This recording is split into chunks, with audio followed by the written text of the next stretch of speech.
Hey friend, welcome back to my channel. My name is Dahlia Orth and I'm a system strategist and a HoneyBook Pro.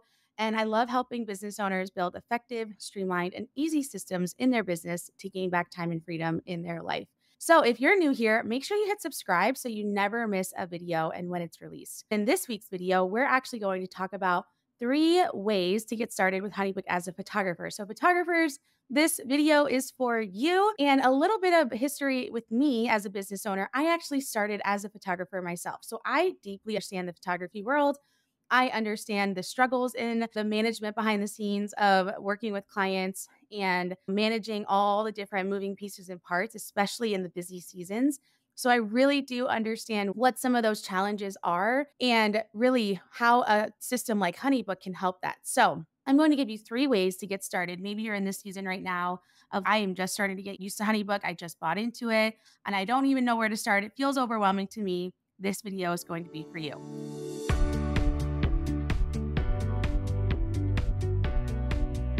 So, the first way you want to get started with HoneyBook is you want to get all your company settings in place. So that means your branding, your logos, your fonts, your colors, all of that good stuff, because that'll allow you to make templates behind the scenes that'll be consistently branded across the board. So everything will look consistent, everything will look on brand for you, and everything will look polished and professional. So to do that, you go into your account first. So once you get into your HoneyBook account, like I said, the very first thing you want to do is you want to come in and do your company settings. Now, when you're first on the dashboard page, you're going to, if you were on the home page, you'll see this page that says hello, and you can see different areas that you can go to from the dashboard. And every time you're in HoneyBook, no matter what page you're on, you're going to want to come over here. You're going to want to click on company settings. You can also start in my account. So if you're a brand new photographer and you're like, I've never used HoneyBook, my account is all your personal details. And then company will be specific to your business settings. So for me, online business manager for creatives, I'm also HoneyBook Pro. And so I have like services and everything like that for HoneyBook in here. And then you want to come down here and you want to do your brand elements. So your brand elements, like a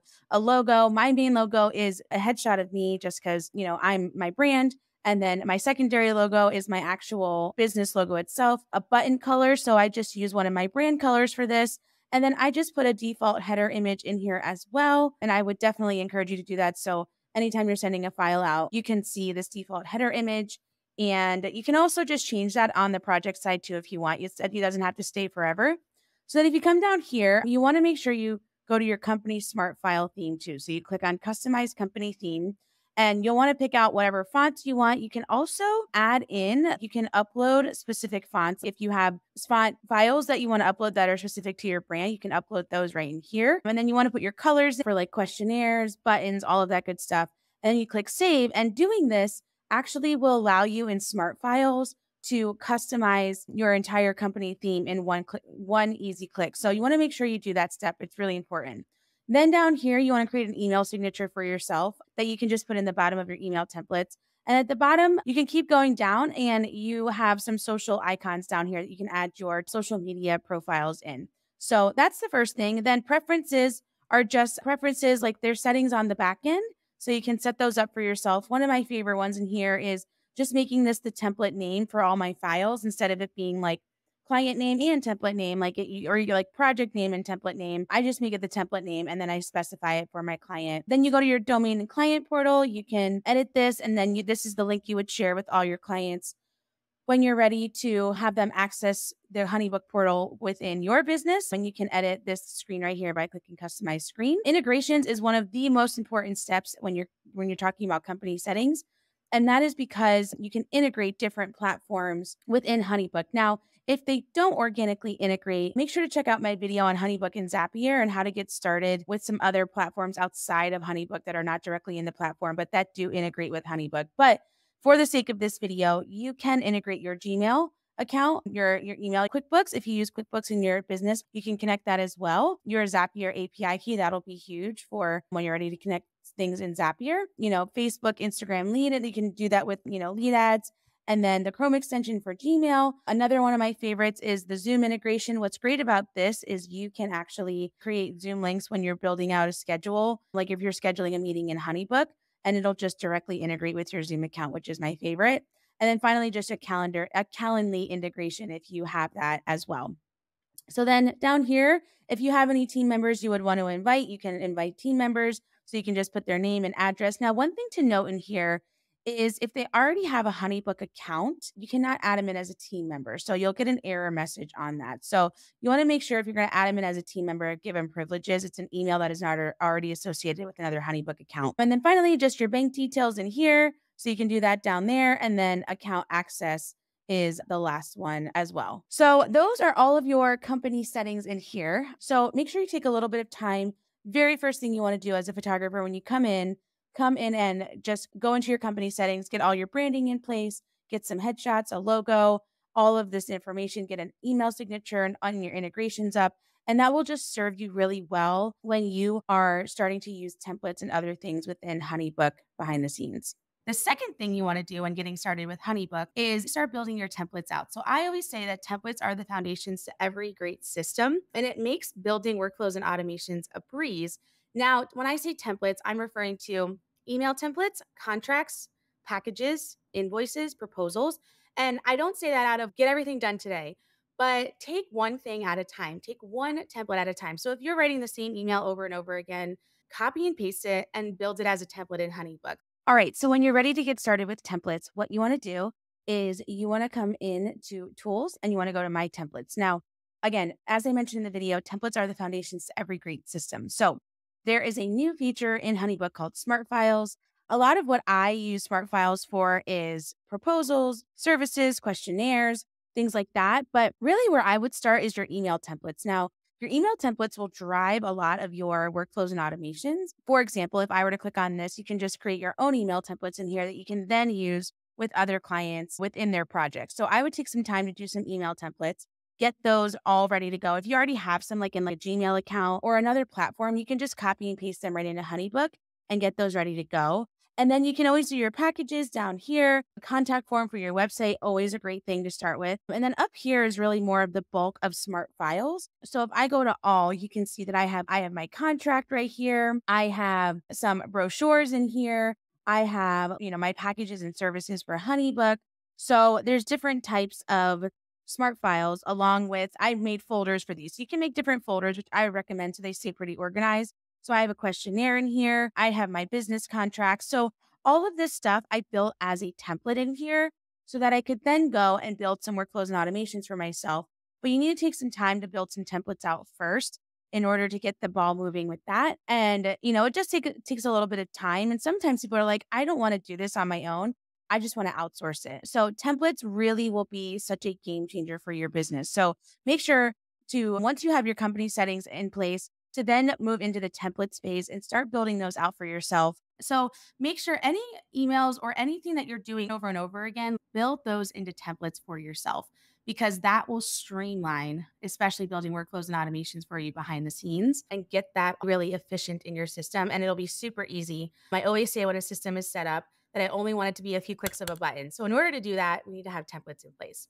And the final way I would say to get started is to actually build a scheduler out for yourself. The scheduler tool in HoneyBook can allow you to build multiple schedulers in one. You can build it for like discovery call, client consult, but that allows you to then get your calendar synced in HoneyBook and to start taking client meetings and to schedule those within your HoneyBook account so you're not having to use another platform. With the scheduler, you can come in and get this started as a last piece of the puzzle when you're getting started as a photographer. So when you're in here, you can come to tools again and you click on scheduler. Now, one of the big things you want to make sure you do is if you go to calendar, you want to make sure you're connecting your calendar with HoneyBook. That's huge. So you'll see a button over here that says connect, and then you can either connect your Gmail account, your Apple account, or your Outlook account in here. And that will just allow you to sync calendars up so that if you book something in HoneyBook, it will also show up in different calendars that you already have, whether it's your business one, a personal one, whatever that might be, it will show up and you have it synced behind the scenes.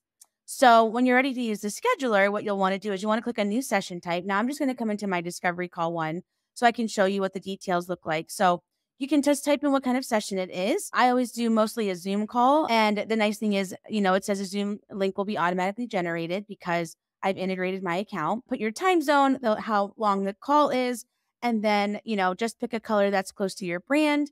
If you want to send invite reminders, which I recommend, I always do 1 hour and 1 day before. And then you start putting your availability in here. And what I recommend to people is booking, like coming in and planning this a month out. So typically we know that like a month out, our schedule coming up. And so I just come in and I edit this, take 15 to 20 minutes to just edit my availability. So I click on that and I can look into, okay, maybe I'm not available from 9, but I'm available from, 11 to 5 or something. So I can adjust these behind the scenes. And then if I want to remove my availability, I can just click and it's completely gone. And if I keep this box checked, that it'll apply to every consecutive Tuesday afterwards. If I uncheck it, then it just applies to this one Tuesday right here. So if I add a time again and I want to put like 1 to, 1 to 4 in here, and I just want it for that one Tuesday, I would leave that unchecked. If I want it for every single Tuesday moving forward, I would check the box. So that's a really important piece because sometimes people will be like, my time's not showing up on my scheduler. And one of the first things I ask is, do you have that box checked or not? Because if it's checked, then it will show up, every single Tuesday moving forward, or every single day that you have it, weekly.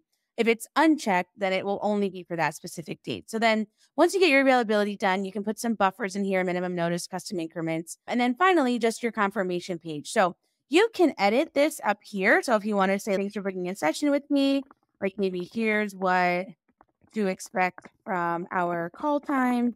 And then you can just give some instructions maybe. The only downside is you can't really format it. Most of the time, I don't really do much with this, but you cannot do this. You cannot edit this content right here. So if you just want to put a brief message in there, just a friendly, like personal message, you can do that right there.